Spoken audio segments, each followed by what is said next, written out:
Joseph. Alright. Staff Sergeant James Gratian was deployed to Adafra Air Base in July of 2018. He was part of a 5-man team responsible for clearing out a clogged sewage line.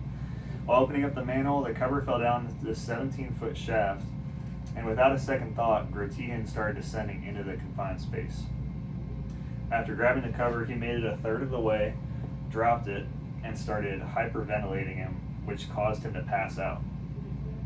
He had been in the manhole for less than 1 minute. Despite extensive rescue efforts, Gratian was pronounced dead 6 days later from inhaling hydrogen sulfide. If you'd like to learn more about his story, please search his name on militarytimes.com.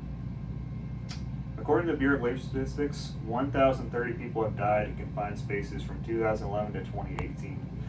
My name is Trevor Quinnett, and I'm an electrician in the Air Force with 5 years of experience working in confined spaces. I'm speaking to you today because I don't want to see any more deaths in our career field. I think sometimes we believe that we're invincible. Most of us joined after high school with little experience of the world. We go out and do a job knowing the dangers, but not ever thinking that we could get hurt or even killed doing the simplest task. The most important tool I can give you is to always use a gas detector when entering confined spaces. Why do we need one? Industrial Scientific states direct reading monitors not only tell workers whether the atmosphere in a confined space is safe, but also how safe. The acceptable percentage of oxygen is 19.5 to 23.5. I'll say that again, 19.5 to 23.5. If the meter is reading 19.5, you have to think, will you be able to finish completing work uninterrupted? Or will you have to exit the manhole sooner than expected because your oxygen level has dropped? Always think ahead.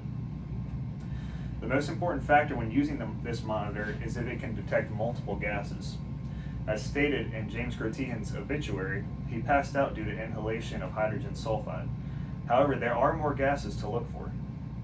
Most gas detectors are multi-gas monitors, meaning they can also detect oxygen, carbon dioxide, and combustible gases. This is required when entering confined spaces.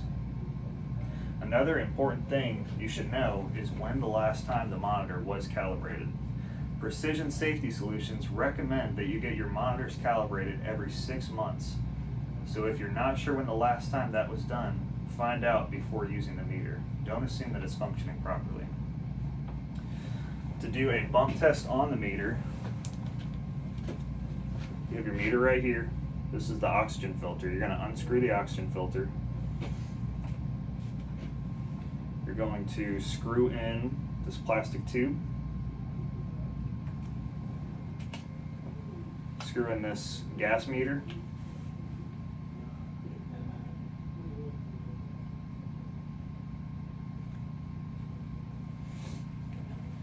And then you'll have your actual test tube right here. And all this is saying is it says what levels of hydrogen sulfide, carbon monoxide, methane, oxygen, and nitrogen. And once you screw this in and break the seal, it'll tell you exactly what should be on this bottle. So the exact levels. So 10 parts per million for hydrogen sulfide, 50 parts per million per carbon monoxide, etc., etc. So if this gas detector is not reading what this is saying, then this needs recalibrated.